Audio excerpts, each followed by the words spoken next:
मन के शुद्ध होने पर जानो कि भगवान की कृपा हुई है, अन्यथा मनुष्य की वृत्ति तो अहिरन की, वो लोहे का टुकड़ा जिस पर रखकर लोहार लोहे पर खन चलाता है। चोरी और सुई का दान करने की होती है, ऐसी वृत्ति छोड़नी चाहिए।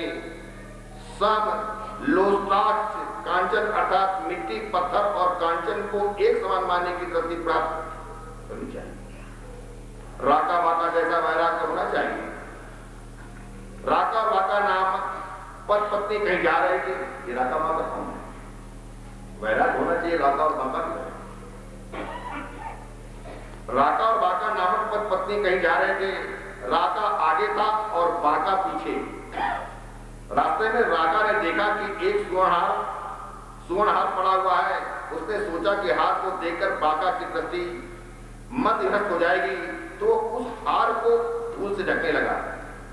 उसे ऐसा करते देखकर बाका ने पूछा, तुम ये धूल क्यों इकट्ठी कर रहे हो? राका ने कहा, वैसे तो कोई बात नहीं है, किंतु बाका ने जब सच्ची बात जानी तो उसने कहा, धूल को धूल से क्यों ढक रहे हो?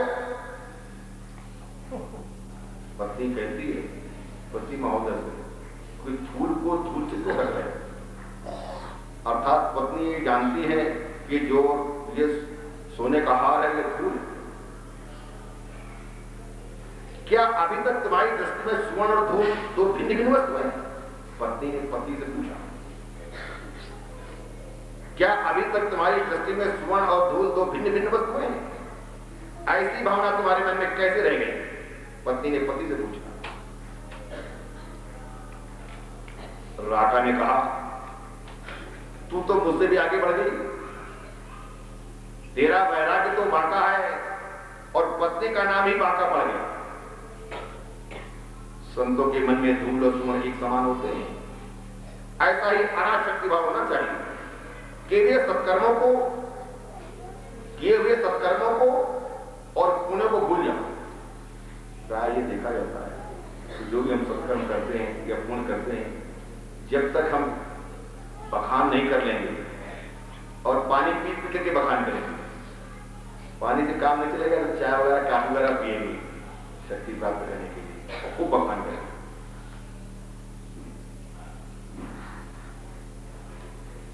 पुण्य का अहंकार अच्छी बात नहीं है। पुण्य का अहंकार अच्छी बात नहीं है। इस अहंकार के गए बिना चित्त शुद्धि शक्य नहीं है। पुण्य को भूल जाओ, किंतु किए हुए पापों को सदा याद रखो। जो पाप किए हैं, प्रत्यक्ष किए हैं या अप्रत्यक्ष किए हैं, उनको सदा याद रखो। संभव हो सके तो ऐसा पुण्यात्मा व्यक्ति अगर आपको मिल जाए तो उससे बखान भी करो। सबसे बखान करने की आवश्यकता नहीं है, लेकिन पुण्यात्मा व्यक्ति से अपने पापों का बखान अवश्य करना चाहिए, जिसको बोलते हैं अंग्रेजी में कन्फेशन ऑफ सिन। क्रिश्चियंस लोग ऐसा करते हैं। महाभारत में वर्णित राजा ययाति का उदाहरण द्रष्टव्य है। अपने कवि गुणों के बल से राजा ययाति शशजीत स्वर में गए। उन्होंने इंद्रासन पर बैठना चाहा। इंद्र भयभीत होकर के बृहस्पति के पास गया, सारी परिस्थिति बताकर मार्गदर्शन मांगा। तो बृहस्पति ने इंद्र से कहा, तू ययाति राजा से पूछ कि उन्होंने पृथ्वी पर कौन कौन से पुण्य किए हैं, जिनके बल से हुए इंद्रासन पर बैठना चाहते हैं। अपने पुण्यों का वर्णन करने से उन पुण्यों का क्षय होगा। गुरु से सलाह ली गई तो उन्होंने यही सलाह दी, उससे पूछो ययाति से कि कौन कौन से पुण्य किए जिसकी वजह से आज वो इंद्र के सिंहासन पर बैठना चाहता है। अपने सत्कर्मों को, अपने पुण्यों का बखान करोगे, तुम्हारे पुण्य स्वतः ही क्षीण हो जाएंगे, बिना कुछ के क्षीण हो जाएंगे। इंद्र ने बृहस्पति के परामर्श के अनुसार ययाति से पूछा। ययाति ने अपने पुण्य का स्वयं वर्णन किया। उन पुण्यों का क्षय हो गया और फलता उनका स्वर्ग से पतन हो गया। जब जीव अपने सत्कर्म और अपने पुण्यों का बखान जगह जगह व्यक्ति व्यक्ति से करता है तो उसका पतन होता है। हमेशा याद रखो कि अपने द्वारा किए हुए सत्कर्मों का और पुण्यों का स्वयं वर्णन कभी मत करो। ये श्लोक हमेशा याद रखो। षडंगाद विदो मुखे शास्त्र विद्या कवित्वादिगद्यं सुपद्यं करोति हरेरंत्री पद्मे मनश्चेन्न लग्नं तथा किं तथा किं तथा किं तथा किं। षडंगाद वेदों का ज्ञान हो, शास्त्र वर्णित सर्व विद्या मुखस्थ हो, कवित्वमयी वाणी में सुंदर गद्य पद रचने की शक्ति हो, किंतु चित्त हर चरण में लगा हुआ न हो, तो उन सभी का क्या अर्थ है? कुछ क्या है? चित्त तो श्री चरणों में लगाना चाहिए, चित्त श्री चरणों में लगाना चाहिए, जहां कितना भी वेदों का ज्ञान, शास्त्र वर्णित सर्व विद्या मुखस्थ हो, कवित्वमयी वाणी में सुंदर गद्य पद रचने की शक्ति प्राप्त हो, किंतु चित्त हर चरण में लगा हुआ न हो, तो उन सभी का क्या अर्थ है?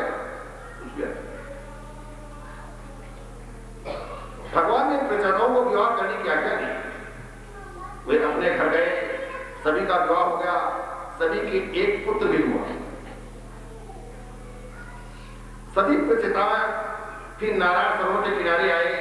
उन्होंने नारद जी से कहा, गृहस्थ आश्रम के विलासी वातावरण में अपने सारे ज्ञान को, अपने लक्ष्य को हम भूल गए हैं। गृहस्थ आश्रम में विषमता रखनी पड़ती है, जिससे ज्ञान विस्मृत हो जाता है। शिव जी ने, भगवान नारायण ने हमको उपदेश दिया था, वो भी हम भूल चुके हैं। आप हमें फिर से उपदेश दीजिए। सारे जगत को कोई कभी खुश नहीं कर सकता, सारे जगत को कभी कोई खुश नहीं कर सकता। जगत को प्रसन्न करना बड़ा कठिन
जगत को कोई कभी खुश नहीं कर सकता। जगत को प्रसन्न करना बड़ा कठिन, परमात्मा को प्रसन्न करना सबसे सरल है। इससे ज्यादा सरल कोई काम नहीं। एक बार कोई पिता पुत्र एक घोड़े को लेकर जा रहे थे। पुत्र ने पिता से कहा, तुम घोड़े पर बैठ जाओ, मैं चलता रहूंगा। पिता घोड़े पर सवार हो गया। रास्ते में कुछ लोगों ने कहा कि पिता कितना निर्दयी है, स्वयं घोड़े पर सवार है, तो छोटे से पुत्र को धूप में चला रहा। ये सुनकर पिता चलने लगा और उसने पुत्र को घोड़े पर बिठा दिया। आगे रास्ते में कुछ लोग मिले, उन्होंने कहा, ये पुत्र कितना निर्लज है, जो जवान होकर भी घोड़े पर सवार है और बूढ़े बाप को पैदल चला रहा है।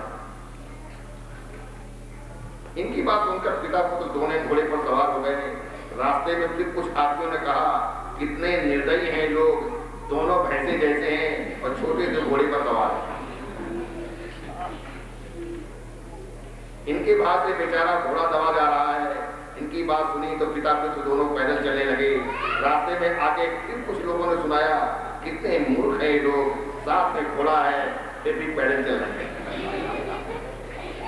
एक बैठा तो भी टोका, दो बैठे तो भी निंदा, दोनों पैदल चले तो भी जली कटी सुननी पड़ी। जगत में कैसा व्यवहार, कैसा बर्तन रखे, इस समझ में नहीं आता। किंतु परमात्मा को प्रसन्न करना इतना कठिन नहीं जितना संसार को प्रसन्न करना है। जो परमात्मा को प्रसन्न कर सकता है वो जगत को प्रसन्न कर सकता है, क्योंकि भगवान ही जगत के उपादान कारण है। रामचंद्र जी कुटिल के साथ भी सरल व्यवहार करते थे, किंतु कृष्ण सरल के साथ सरल और कुटिल के साथ कुटिल व्यवहार करते थे। कृति प्रतिकृतम कुर्यात् एष धर्म सनातन। ये है इन दोनों के अवतारों की भिन्नता। जगत को तो रामचंद्र जी प्रसन्न नहीं कर सके, जगत को रामचंद्र जी प्रसन्न नहीं कर सकते थे, तो सामान्य मनुष्य तो क्या कर सकता है? समाज को राजा नहीं, समाज को राजा नहीं सुना सकता, संत सुना सकते हैं। रामदास स्वामी मन को बोध उपदेश देते हैं, बहु इंगता सच होना नहीं, इसलिए जगत को खुश करने की वृत्ति और इच्छा छोड़कर ईश्वर को ही प्रसन्न करने का प्रयत्न करो। जगत को प्रसन्न करने का प्रयत्न बंद करो। प्रभु को प्रसन्न करने के 3 मार्ग नारद जी ने 34 खंड में बताए हैं। दया सर्वभूतेषु संतुष्टया येन केन वा सर्वेन्द्रियोपशान्त्याय तुष्यन्तु जनार्दनः। श्रीमद् भागवत 4 स्कंद अध्याय 31 श्लोक 19। जीव मात्र के प्रति दया, जो कुछ भी मिले उससे संतुष्टि, सभी इंद्रियों का संयम, इन 3 उपायों से परमात्मा शीघ्र ही प्रसन्न होते हैं। परमात्मा को प्रसन्न करने के 3 उपाय बताए गए हैं। श्रीमद् भागवत परमात्मा को प्रसन्न करने के 3 उपाय बता रही है। आप दर्शन करने आते हैं, ये अच्छी बात है, बहुत दूर से चल करके आए हैं, संपत्ति भी, स्वास्थ्य भी लगाया है, समय भी खर्च किया है, श्रद्धा भी है, अच्छी बात है। लेकिन उससे भी अच्छी बात है कि परमात्मा को प्रसन्न कर ले जीव मात्र के प्रति दया। कभी सूली से लड़ रहे हैं, कभी घोड़े वाले से लड़ रहे हैं, कभी कंडी वाले से लड़ रहे हैं, जीव मात्र के प्रति दया हो जाए। जो कुछ भी मिले उसे संतुष्ट रहो, जो भी मिल जाता है। ये केवल यात्रा में नहीं, तीर्थ स्थान में ही नहीं, बल्कि घर में भी व्यवहार होना चाहिए। जो मिले उसे संतुष्ट। सभी इंद्रियों का संयम, सभी इंद्रियों का संयम होना चाहिए। इन 3 उपायों से परमात्मा से ही प्रसन्न होते हैं। इन बातों को कार्यान्वित करने वाले को भगवान कृपा करते हैं। केवल कथा सुन करके 3 बातों को अपनी नोटबुक में नोट करके और अपने टांग में रख लेते हैं, अलमारी बंद कर लेते हैं, उससे परमात्मा प्रसन्न नहीं होते। जो क्रिया रूप में इसको पंडित करते हैं उनसे परमात्मा प्रसन्न होते हैं। सभी इंद्रियों को संयमित करो, विषयों को उनको रमने न दो, संयम के बिना जीवन सरल नहीं हो सकता। विष को खाने से मनुष्य मरता है, उसके चिंतन से नहीं, विष का चिंतन करने से नहीं, विष खाने से मरता है। किंतु उपभोग न करते हुए विषयों को चिंतन मात्र से मनुष्य मरता है। अर्थात विषय इससे भी बुरे हैं, उनका विश्व त्याग करो। विदुर जी ने कहा, मैंने सुना है कि उसका मुझे चिंतन करना है, मैं ही ईश्वर से विभिन्न हो गया हूं, मैं ही पुरंजन हूं, ऐसा सोचकर कथा का बार बार चिंतन करो। मैत्रेय जी ने विदुर जी को कथा सुनाई, विदुर जी को मुक्ति मिली। प्रचेताओं की कथा वक्ता और श्रोताओं के पापों को जलाती है।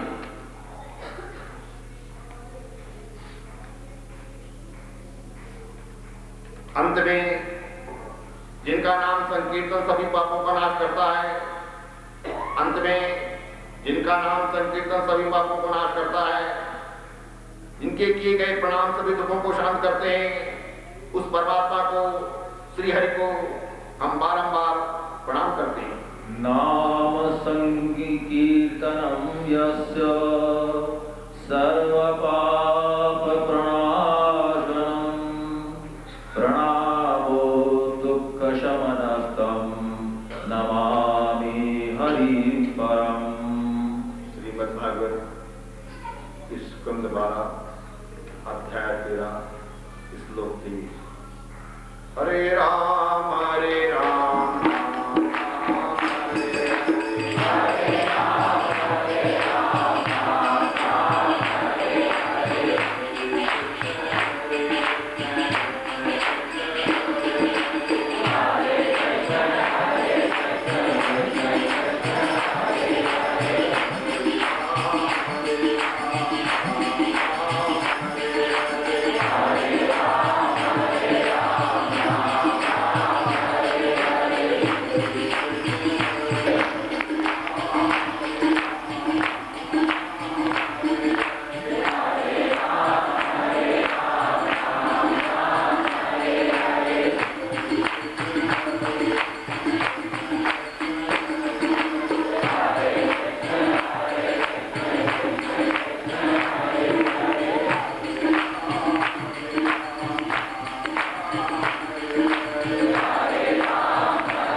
जिनका उपभोग किया था उन विषयों की वासना अब भी चित्त में निहित रहती है। वही इस पूर्व चित्त अप्सरा का स्वरूप है। जीव और ईश्वर के मिलन में वासना बाधा रूप है। मनुष्य को चाहिए कि वो सुख दुख भोग कर प्रारब्ध का नाश तो करे, किंतु नया प्रारब्ध उत्पन्न न करे। मनुष्य किसी जन्म में अगले जन्म की तैयारी करता है। अतः ज्ञानी जन संसर्ग दोष से दूर रहते हैं। संसर्ग दोष हमें संसार दोष से दूर रहना चाहिए। जिनको परमात्मा से प्रीत नहीं है, प्रेम नहीं है, रति नहीं है, ऐसे व्यक्तियों का मन से भी चिंतन नहीं करेंगे, प्रत्यक्ष दर्शन तो कभी नहीं करेंगे। अगर उनकी फोटो तक देखने को मिल जाए या कोई उनका नाम तक ले ले तो भगवान केदारनाथ के सामने कान पकड़ के तो उठे बैठेंगे कि प्रभु कृपा करिए, ऐसे व्यक्तियों से दूर रखिए। हमें किसी प्रकार का संसार दोष नहीं रखना। जो विषय जिनके मन में वासना बसी हुई, परमहंस ऋषभदेव जी ज्ञानी हैं, परमहंस भरत जी भगवत जन है। ज्ञानी पुरुषों को लगता है कि सांसारिक प्रवृत्तियां ज्ञान निष्ठा और भक्ति में बात। सांसारिक प्रवृत्तियों को सहसा मत छोड़ो, किंतु विवेक से काम करते जाओ। परम की निष्ठा है कि जगत में जो कुछ दिखाई देता है वो सब मिथ्या है। जगत को मिथ्या मानने से वैराग्य उत्पन्न होता है, संसार को सत्य मानने से मोह उत्पन्न होता है। जगत में जो दिखाई देता है वो सब मिथ्या है, इन सबको देखने वाली आत्मा स्वरूप है। दृश्य विनाशी और स्वरूप होने के कारण ज्ञानी अपनी दृष्टि दृश्य में नहीं रखते। ज्ञानी जन अपने मन को दृश्य वस्तु में नहीं रहने देते, तो किंतु इन सभी के साक्षी परमात्मा में दृष्टि को स्थिर करते हैं। साक्षी परमात्मा में दृष्टि को स्थिर करते हैं। मन को आत्मस्वरूप में से सत्ता मिलती है। मन की स्वतंत्र सत्ता नहीं, आत्मा की अनुज्ञा मिलने पर ही मन पाप करता है। आत्मा मन की दृष्टा है, साक्षी है। मन को पाप करने की अनुमति कभी मत दो। ऋषभदेव मन को दृश्य में कभी जाने नहीं देते थे। मन को ईश्वर में स्थिर रखते थे, जिससे मन प्रभु में मिल जाए, सुख दुख का ईश्वर समझ। वो व्यक्ति सुख और दुख का कभी अनुभव नहीं करता जिसका मन ईश्वर में नहीं। सुख दुख का वही व्यक्ति अनुभव करता है जिसका मन संसार में नहीं। निद्रा में मन निर्विषयी बन जाता है। निद्रा अवस्था में मन जिस प्रकार होता है वैसा ही जागता अवस्था में रहे तो समझ लो कि मुक्ति ही है। सभी विषयों में से मन को हटाना होगा। दृश्य में से हटकर मन दृष्टा में मिल जाता है। मन का ईश्वर में लय होने पर मुक्ति मिलती है। ज्ञानी पुरुषों के लिए संसार बाधक नहीं। ज्ञानी पुरुष स्वेच्छा से नहीं, अपितु अनिच्छा से प्रारब्ध के काम जीते रहते हैं। भगवान के भक्त परमहंस ज्ञानी प्रारब्ध के कारण जीते हैं, उनको और कोई कारण नहीं। भगवान के जो भक्त हैं, परमहंस ज्ञानी है, वो प्रारब्ध के कारण जीते हैं। प्रारब्ध उनको भी भोगना पड़ता है, इसलिए जी रहे हैं, अन्यथा वे तो भुगत है। ये दोनों निष्ठाएं वैसे तो एक ही हैं, फिर भी भिन्न भिन्न हैं, मार्ग भिन्न है। ज्ञानी जगत को असत्य मानते हैं तो भगवत जन जगत को सत्य मानते हैं। ज्ञानी और भगवत भक्त परमहंस के लक्ष्य तो एक ही है, किंतु साधन भिन्न भिन्न है। ज्ञानी परमहंस जगत को मिथ्या रूप अनुभव करते हैं, भागवत परमहंस जगत को वासुदेव रूप में समझते हैं। भागवत परमहंस मानते हैं सुदेवा सर्वमिति। सुदेवा सर्वमिति। भागवत परमहंस कहते हैं जगत मिथ्या नहीं किंतु सत्य है और वासुदेव में है। शंकर स्वामी ने जगत को मिथ्या माना है। इन दोनों निष्ठाओं में शाब्दिक भेद है, सत्यता नहीं। जगत असत्य और सभी का दृष्टा ईश्वर सत्य है, ऐसा ज्ञानी मानते हैं। वैष्णव भागवत मानते हैं जगत ब्रह्म का ही स्वरूप है। वेदांती का विवर्तवाद है, वैष्णव का परिणामवाद है, ज्ञानियों का विवर्तवाद है। दूध से दही बनता है किंतु दही दूध नहीं। भागवत कहते हैं कि ईश्वर में जो जगत का जो परिणाम जन्म हुआ है वो दही की भांति नहीं किंतु स्वर्ण से बने आभूषणों की भांति हुआ है। स्वर्ण का टुकड़ा स्वर्ण ही था, आभूषण बनने के पश्चात भी स्वर्ण ही रहा। स्वर्ण के टुकड़े के स्वर्ण में और आभूषण के स्वर्ण में कोई भेद नहीं होता। जगत ब्रह्म का ही परिणाम है, अतः सत्य है। सूत्री सावधान करते हैं। शंकराचार्य कहते हैं कि नाम रूप मिथ्या है, अन्य सभी कुछ सत्य है, मिट्टी सत्य है। इस प्रकार जगत सत्य नहीं है। वैष्णव कहते हैं ब्रह्म स्वरूप जगत सत्य है। ये लोग जगत को ब्रह्म स्वरूप मानकर जगत के प्रत्येक पदार्थ को ब्रह्म रूप ही देखते हैं और जगत के सभी पदार्थों से प्रेम करते हैं। ज्ञानी पुरुष जगत को मिथ्या मानकर जगत के पदार्थों से प्रेम नहीं करते हैं। ज्ञानी पुरुषों का लक्षण है, ज्ञानी पुरुष जगत को मिथ्या मानकर जगत के पदार्थों से प्रेम नहीं करते, वे केवल ईश्वर से प्रेम करते हैं, विकार वासना को नष्ट करते हैं। वे कहते हैं कि शरीर इष्टा मूर्ख से भरा हुआ है, इस आधार से वे देह का मोह छोड़ देते हैं और परमात्मा में लीन रहते हैं। किंतु वैष्णव के तो सारा जगत ब्रह्म स्वरूप है, वैष्णव के लिए सारा जगत ब्रह्म स्वरूप है। गोस्वामी जी कहते हैं, सिया राम मैं सब जग जानी, करहूं प्रणाम जो निजुग पानी। सभी को प्रणाम, पुण्यात्म और पापात्मा, बच्चों को भी, बूढ़ों को भी, ज्ञानियों को भी, अज्ञानियों को भी, सज्जनों को भी और दुर्जनों को भी, सभी को प्रणाम। ज्ञानी की दृष्टि नारी की ओर जाएगी तो समझेगा ये तो हाथ की स्त्री है जो मलमूत्र से भरी हुई, इससे क्या लेना देना है, ऐसा सोचता वो ज्ञानी उस स्त्री की ओर से दृष्टि करेगा। यदि वैष्णव किसी नारी को देखेगा तो वो मानेगा कि वो तो साक्षात जगदम्बा है।